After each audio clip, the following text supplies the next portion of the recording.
ദൈവമനുഷ്യൻ്റെ സ്നേഹഗീത അധ്യായം 36. മേരി ദേവാലയത്തിൽ ഈശോയെ കണ്ടെത്തുന്നു. പെരുന്നാൾ കഴിഞ്ഞ് നസ്രത്തിലേക്ക് മടങ്ങിയ സ്ത്രീകളുടെയും പുരുഷന്മാരുടെയും സംഘങ്ങൾ ഒരുമിച്ച് ചേർന്നപ്പോൾ ഈശോയെ കാണുന്നില്ല. മേരി വിറയ്ക്കാൻ തുടങ്ങുന്നു. ജോസഫും മേരിയും പരസ്പരം കുറ്റം ചുമത്താതെ ജെറുസലേമിലേക്ക് നടക്കുന്നു.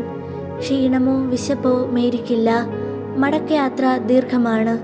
കൂട്ടമായി സഞ്ചരിക്കുന്ന സഞ്ചാരികളെയും തീർത്ഥാടകരെയും നിർത്തി അവരോട് ചോദിക്കുന്നു. ദീർഘമായ ഒരു ദിവസത്തെ യാത്ര തിരിച്ച് ജെറുസലേമിലേക്ക്. പിന്നീട് പട്ടണത്തിൽ ചൂടുപിടിച്ച അന്വേഷണം. 3 ദിവസത്തിന് ശേഷം ഭാവിയിൽ അനുഭവിക്കാനിരിക്കുന്ന വേദനയുടെ ദിവസങ്ങളെ സൂചിപ്പിക്കുന്ന 3 ദിവസത്തിന് ശേഷം മേരിയും ജോസഫും ക്ഷീണിച്ച് തളർന്ന് ദേവാലയത്തിൽ പ്രവേശിക്കുന്നു. അങ്കണങ്ങളും നടപ്പുരകളും പിന്നിട്ട് അന്വേഷിക്കുന്നു.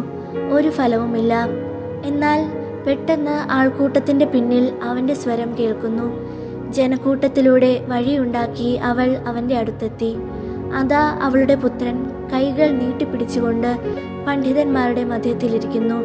മേരി വിവേകമതിയായ ഒരു കന്യകയാണ്. എന്നാൽ ഇപ്രാവശ്യം ഉത്കണ്ഠ വിവേകത്തെ മറികടക്കുന്നു. അവൾ പുത്രൻ്റെ അടുത്തേക്ക് ഓടിച്ചെന്ന് അവനെ ആലിംഗനം ചെയ്യുന്നു. സ്റ്റൂളിൽ നിന്ന് ഈശോയെ എടുത്ത് നിലത്ത് നിർത്തിയിട്ട് ചോദിക്കുന്നു, എന്തുകൊണ്ടാണ് നീ ഞങ്ങളോടിത് ചെയ്തത്? 3 ദിവസമായി ഞങ്ങൾ നിന്നെ അന്വേഷിക്കുകയായിരുന്നു. മകനെ, നിന്റെ അമ്മ വേദന കൊണ്ട് മരിക്കുകയാണ്.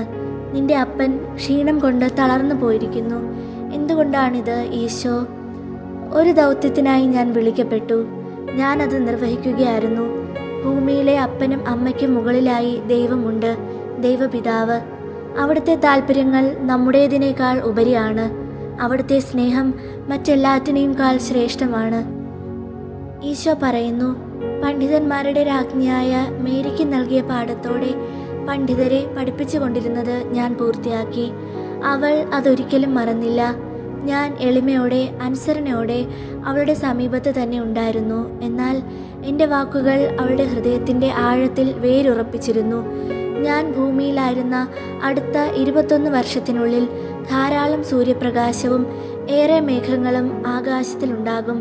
വലിയ സന്തോഷങ്ങളും ധാരാളം കണ്ണീരും മാറി മാറി അവളുടെ ഹൃദയം അനുഭവിക്കും. എന്നാൽ ഇനി ഒരിക്കൽ പോലും അവൾ എൻ്റെ മകനെ, എന്തുകൊണ്ട് നീ ഇങ്ങനെ ഞങ്ങളോട് ചെയ്തു എന്ന് ചോദിക്കുകയില്ല.